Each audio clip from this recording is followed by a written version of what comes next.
Ladies and gentlemen, whether you follow football and the World Cup closely or not, you have probably heard of somebody named Harry Kane. He plays center forward for the English team. He is on Bayern Munich. Previously, he was at Tottenham. And he's an incredible player. Some argue he is the best in the world right now, particularly at his position. One thing you might have not known about him is that he is a chess player. He has talked about it openly in interviews, as have other footballers. And in this video, I'm going to ask the question, just how good is Harry Kane? Because I have found some games that he played, and he's really good. Like, really, really good. I'm going to show you 3 games that he's played, and these will absolutely blow your mind, because in many ways, Harry plays chess the same way a sophisticated footballer plays their position. And I am not just making that analogy, to be cringe in a video. I'm going to show you 3 games.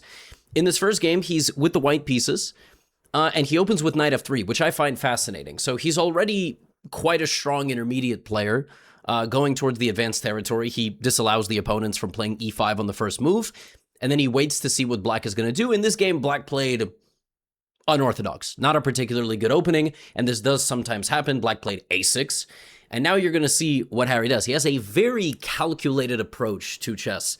After knight f3, he takes as much space with his pawns as the opponent allows, and he turns the game frequently into a queen's pawn game, but then if he is able, he will also take the third pawn into the center, because formational play, he plays on a team with 9 other people running around, and then there's one back there, unless they get red carded like at the World Cup. And he knows the power of teamwork and friendship.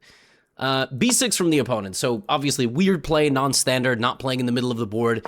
And this is a really nice example of how to punish that. I think a lot of people here would just sort of say like, all right, I'm going to develop some of my pieces and then I'm going to castle. But the truth is, if the opponent lags so far behind, and I have a slow run on this channel, in case you don't know that, an educational speed run, a place where I just go up the rating ladder, and sometimes I have opponents play like this, and I show you that very early on you can punish this type of play.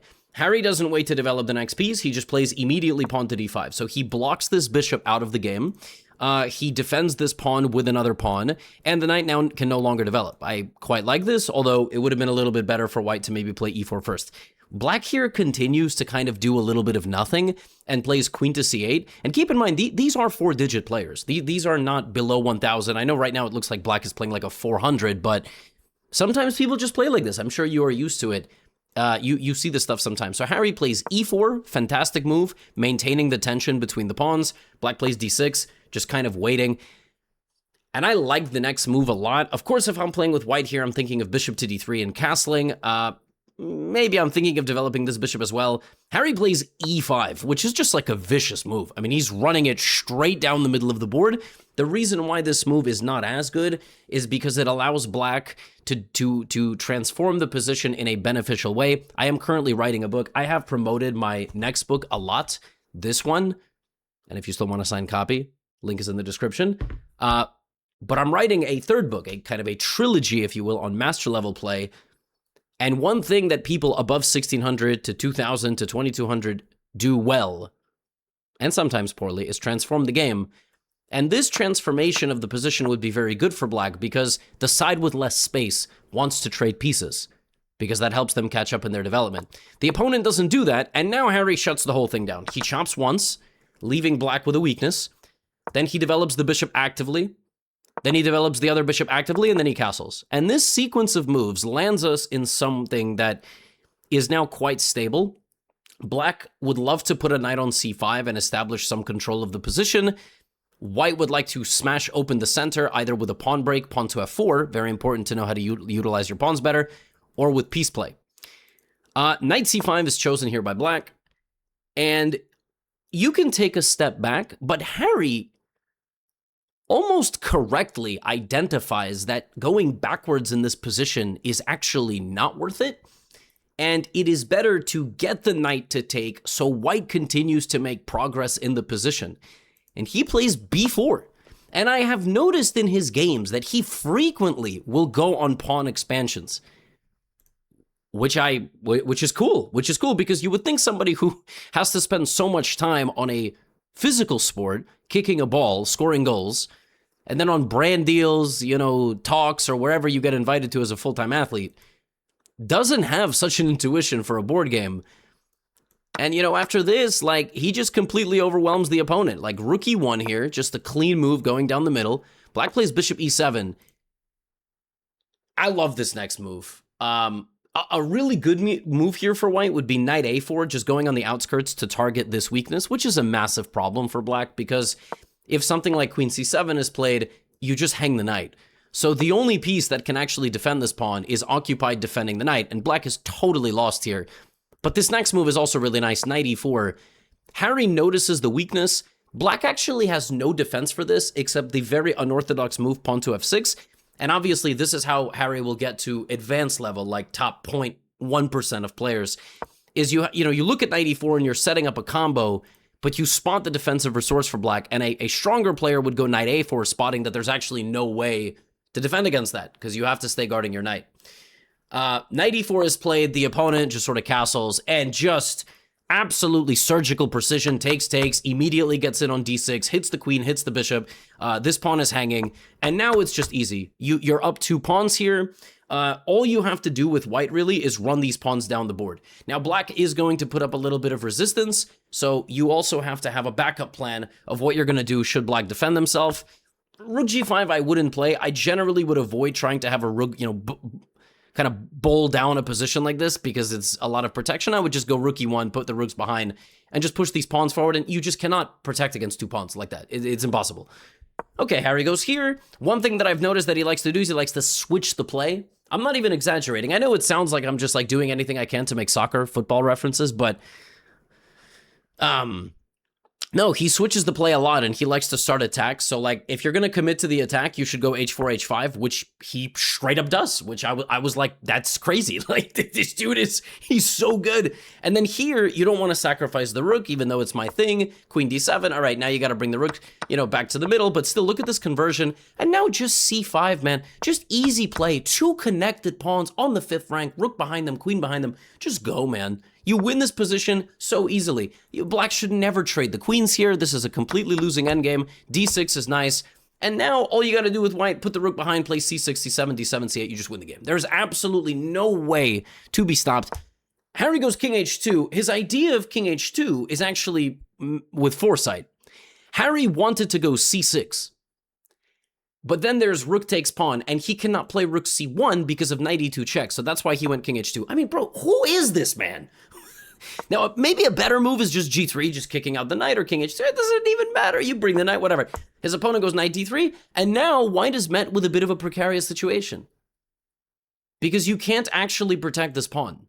And you don't want to push it because you're going to lose this, and now you can't go rook c1. So actually, the advantage looks like it's gone. It looks like black is going to take on c5 and play rook d6. But you know what an elite athlete who is at the top of his game, you know what he does better than a lot of people on the planet? He's clutch. He finds the only winning shot on goal when everybody thinks there is no longer one. And Harry finds the top line of the computer here.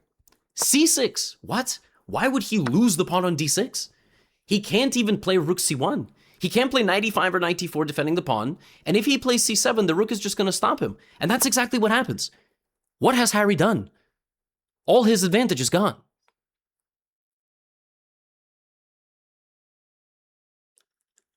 Rook d1. This man saw, in just 8 seconds of thought from the original position, that while black is trying to win his pawn, he's going to attack the knight. The knight has nowhere to go, because anywhere it moves, there's no check to seize back control of the game, and white is going to go rook d8 check and promote the pawn. Harry Kane. Goodness gracious me. Oh my God. And he just wins. He wins the knight, and now he's just winning in the endgame. He picks up the pawn, and he just pushes. And he's completely winning here. because the pawn on the a file is promoting, and it just cannot be stopped. He has all of the resources in place to get it through. Rook c7, a7, and then, you know, the knight or the rook will help the pawn promote.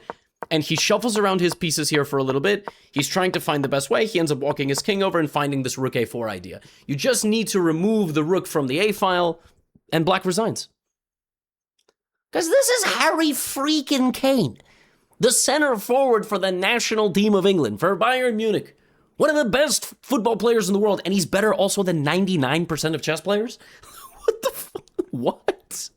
That is crazy. I have 2 more games, by the way. You know, because, you know, a lot of these games were kind of smooth sailing. Like games where, you know, he just gets out to a lead and everybody's a front runner, right? Everybody wins games when they're winning. Not everybody. But I also want to show you a way he defends. And I'm going to show you in this last game how he defends a really, really nice position. So, really bad position. So, a really nice position for the opponents. First of all, Harry's a Scandinavian player, which is crazy. I mean, I don't know if this was just like a coincidence in this one game that I found, but he plays the Scandinavian. He doesn't take with the queen, though.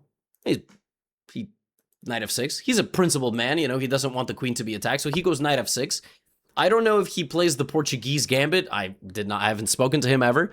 Knight c3, and then takes takes.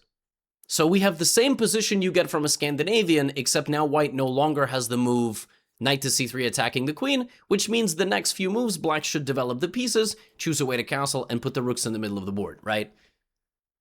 So white goes here, Harry goes e5, taking the whole center, white goes d3, already black has an advantage, because white gave up the center, gave, you know, black the better central position. It's like playing against the passive football club. And now with bishop e2, the bishop is just not really, you know, doing much, and then black just gets very easy play. So bishop c5 is active, knight c6 is active, and just absolutely, utterly methodic play here. Just excellent play from black. You will notice that he doesn't even take this, because that transformation would give white the possibility to play e4. It would force black to play e4, and then maybe the position's going to open up, and you don't have as much control. So bishop e3, Harry's like, I don't want to transform the game. He plays rook d8, just applying pressure to white's weakness. Simple enough. White trades, and white is going to have a very difficult time protecting this pawn. Just a very difficult time. Queen d2 is possible. Queen b3 is possible. Probably you need to replace this queen with a rook. The queen should generally not be the chief defender of such a pawn, especially when the other side has a rook and a bishop pointed at it. Like, I wouldn't have the queen there. Queen d2 is, though, what the opponent chooses. Already e4 is crushing, by the way. So e4 right now, tactical, you know, hits the knight, hits the pawn. E4 is a very strong move. But Harry is not a grandmaster, even though he gets an honorary one for being in this video. And he, you know, he just lines up his rooks first. Fine, although e4 would have obviously been a little bit more vicious. I like white's next move here, b4, kicking out the queen, but white just absolutely no sense of danger. You know, the rooks and the bishops are stockpiled, and this is just terrible. White already is losing a pawn. I have no idea why white didn't play queen e3 here. Just queen e3 not only gets out of the way of the pin, it also stops the move e4, and it also defends this pawn with the rook first. So the problem is when you lead the defense with the queen, that doesn't make sense.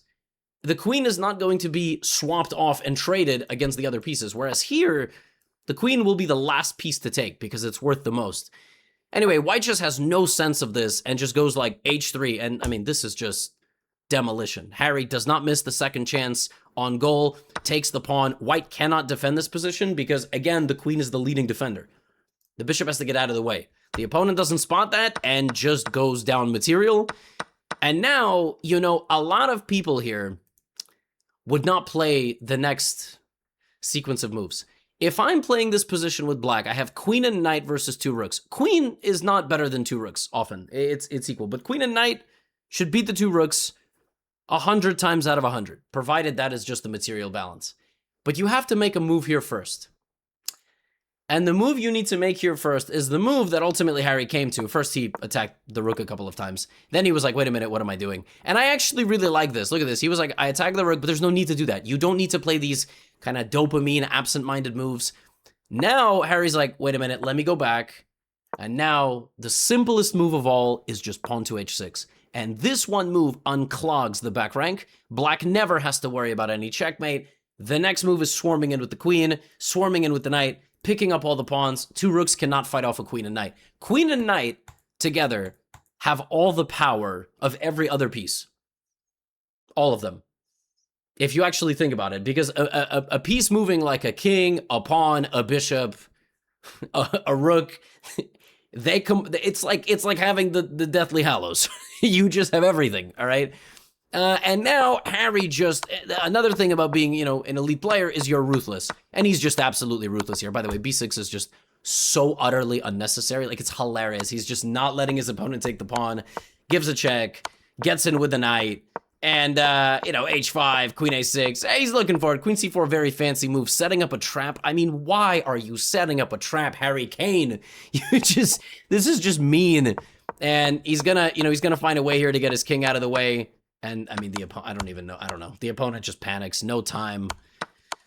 And Harry wins. The opponent loses all the pieces. Queen e2's there. And, you know, he needed to coordinate his pieces a little faster, but he gets the job done. And another very nice win. Now, what I found really nice about this game is the resilience of the game. Here, Harry got himself into a bad position. I mean, it wasn't, I don't know if it was completely lost, but it was, even for this level, it should be completely lost. By the way, one of the chapters in How to Win at Chess Next Level, which is designed to get you up to 1600, is on converting winning positions. And so you're going to see in this game how the player with white should have converted winning positions. Because these players, you know, as you can probably tell, they're intermediate, but still have room to grow. So again, Harry goes for the patented knight to f6. And then the opponent plays knight c3, and for a second game in a row, we have the exact same position from the opening. This time, white plays queen f3. This is one of the most annoying ways that a person can play against the Scandinavian defense. They don't let you have your queen. They try to trade it early, and I mean, I have to admit the position is utterly boring. The top move, according to the computer here, is is this very peculiar move, bishop to e6. And the reason is, it is now not easy for white to develop any pieces. White cannot develop the knight to the traditional square. If white plays something like bishop c4, bishop b5, you just take. White cannot play d4 either. So let's say white plays something like knight e2, then you immediately damage the pawn structure. Okay, let's say white plays something like bishop to e2, well then you play knight c6, knight d4, and you get some initiative. And if they take you, they still cannot develop the knight to f3 because you take, and they cannot develop the bishop because you go here. So actually, this is very nice for black. Very nice. Okay, Harry goes queen e5 check. It doesn't particularly matter. We have a queenless game. Now, how does a chess player from here, you know, generally play this position? Most people like to attack. Most people, they like targets. They like to attack. Harry here proceeds to completely outplay his opponent. So that's number one.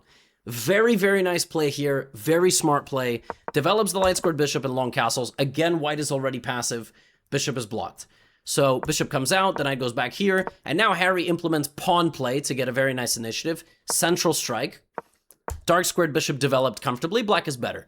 Why is black better? White is passive with the bishop. White cannot develop the bishop this way, so black is better. And the next thing that black should do is use the space advantage on this side of the board to encroach on the bishop, and it's not going to be easy for white to stop. You don't want to transform the game in the middle. For example, here, you don't want to play the move e4. Why? Because the side with less space wants to trade. After takes, you can take, and even though the king is in the middle, it's not that good. White very easily will catch up in development here. Okay, you can give some check, but the king will just move. So Harry goes, I'm not even exaggerating, top move of the computer, h5. Completely understanding where he needs to play on the board, just like he understands where he needs to play on the football field. Knight to f3, f6 defending the pawn, preparing g5, h4.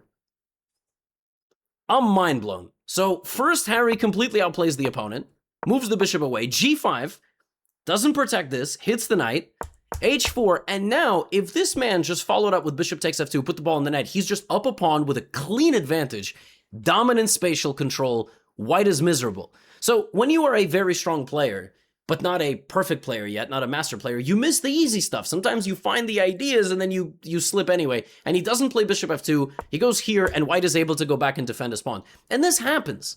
Like, sometimes this just happens. There's nothing you can do. This is just the way chess works. But now Harry transforms the position the right way. I couldn't believe this. I couldn't believe this. I mean, I might include this in the bonus material for How to Win at Chess Next Level. You have to transform the position at the right moment. And right now, this move defends this pawn, but you lose the activity of the rook. And since white is going to be losing the activity of their own pieces and catching up, now is the time to make a strike. Harry thinks for 40 seconds and plays e4, and this is an excellent move. Sometimes your position is just pointing in the right direction to do something, and you play the move e4 now, not previously. The difference is that now you have all the resources in the world lined up to go down here and go straight down the middle. And now rook takes d1 is actually not the best. Bishop e4 would have been better, but sometimes it's hard to know, like, do you take or do you not take? So he took. He should have kept the tension, and here I would have played bishop takes. You see, just like in the first game of the video, there was a moment where Harry led the attack with his rook. Here. Remember, he led the attack with his rook, and in this game, he again leads the attack with the rook because he's looking to get down there. Actually, with the bishop, this is a much more restricting move, and white just can't move anything here. Black will go knight d4, knight e5, etc. Maybe reposition the bishop and kick the king away, and then... So that would have been better. But okay, plays rook e4, fine. Knight d2, rook e1, just looks like he's winning. Complete dominance. Bishop f2 is the next move, but white goes here. And Harry panics a little bit. The best move is still bishop takes f2. Maybe Harry missed that the idea of this move is not to unpin and go here. The idea is actually to trap the rook with the king. And so he ends up in a losing position. He accidentally blunders. It happens to all of us. Now what? Often in chess, it is not the first mistake that gets you. It's actually the second mistake. Right now, black has an option to give away the rook for the bishop or give away the bishop and try to save the rook. Almost always, it is better to lose a rook for a piece than a piece for a pawn. Even 2 pawns. The presence of a full piece missing, like a bishop or a knight, is going to be felt way more than the presence of rook for bishop. In particular, if you have a well-coordinated position. So if this were to have happened, and then this, you can't possibly tell me these pieces are making an impression. Black has a very nice position here. The bishop can even come around and target these pawns. You can even play something like bishop f5, and how is white ever actually going to move the rook? If bishop h2, I take. If king e2, I take. So white maybe goes c3. Okay, we play a6. We play a waiting move. King e2. Okay, we go here. We play a waiting move. Bishop h2. Okay, now we take this pawn. Like, there's no way out of the position for white. It's kind of incredible. But Harry, it happens. You think for a minute, you play a wrong move, and now you are just completely lost because all white has to do is find a way out with this. And it's actually not that difficult. You can even play bishop d1. You can play knight d2. If I'm playing with white here, I might just take this. I might just take and then play bishop d1 and get out. In the game, white went bishop f5, and then knight d2, and Harry got off the rank, and immediately white can activate the bishop, which is not even the best move, by the way, because you lose a pawn. But notice how Harry is trying to fight back. Harry has 2 minutes and 29 seconds, and he's down material. Anybody should lose this position with black. Bishop e5 is a very nice move, and now just rook d1. And I'm going to be absolutely ruthless here with white. I have an extra knight. I want to trade the rooks. I want to avoid losing too many pawns. I want to use my material advantage to swarm the black king. When you have a winning position, you can either simplify everything and make sure it's a winning endgame, or you can go for an attack. Excellent move by white. Knight e4 is next. Rook d7 is next. Absolutely monster attack incoming on the black king. Here, knight e4 check. You don't even have to think about it. Knight e4 check. Knight c5 wins you material. What? Why is this equal?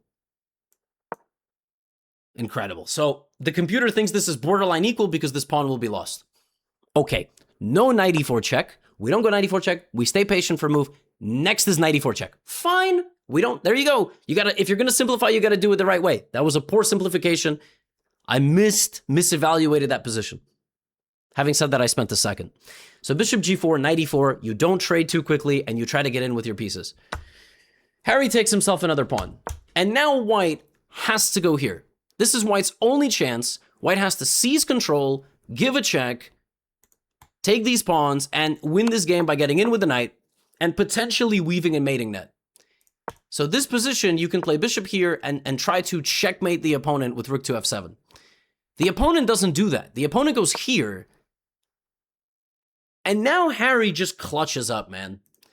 He just goes for it with the A-pawn. A minute 37 on the clock for Harry, 4:40 on the clock for White, still winning if he just decides to go rook d7.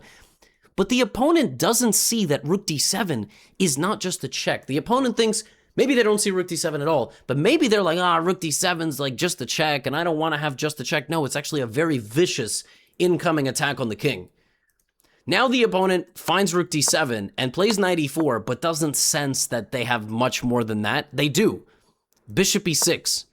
And if a4, king g4, and you're actually weaving a mating net. There is a checkmate net around the king. When you have all these pieces surrounding a king like this, suddenly it's only got 2 legal moves. You have to sense that, but it's a little bit, I get it. White just takes a pawn. Harry pushes the a-pawn. It's all he can do. White just takes another pawn. Harry pushes the pawn. Now, what could be more natural in this position than just stopping the pawn? Yeah. Now what? Well, this pawn's about to go here. It can't, though, right? So maybe you give a check. Okay. And now what do you do? What do you do in this position? You need to go bishop e6 and completely make sure that pawn is seized on the next move. But White goes here. And not only is knight g5 not a good move that brings the game away from being winning for White, it's now winning for Black because Black has a way to guarantee the pawn makes it there. And sometimes that's by covering the promotion square, and other times it's by blocking the rook. And if you can give a check, which this move would have also covered, the king moves and this. And I just want you to know, Harry spotted rook b3 check, rook a3 in 3 seconds with a minute 24 on the clock. And that shows that you have chess potential because even though you have one chance, you take it instantly. And this game is just over. A1 is queening. Now Harry has 57 seconds to actually win this game, provided the opponent doesn't resign. Not only does this man clutch up and win this game, he wins this game in 4 moves. In 4 moves. 4 moves after he makes a queen, he ends the game with a checkmate. Complete and total killer instinct. Harry Kane is a top 1% chess player in the world, and he is a top 1% footballer. Name me someone else on planet Earth who can say the same. Crazy stuff. Absolutely mind-blowing. I hope I have the chance to play him one day. I mean, I would imagine he has some coaches helping him with his chess, because if he is self-taught like this dude is crazy. He's absolutely cracked out of his mind. That's all I have to say. And we'll see what happens in the World Cup. Today they play Argentina. Today I'm posting this video. Get out of here.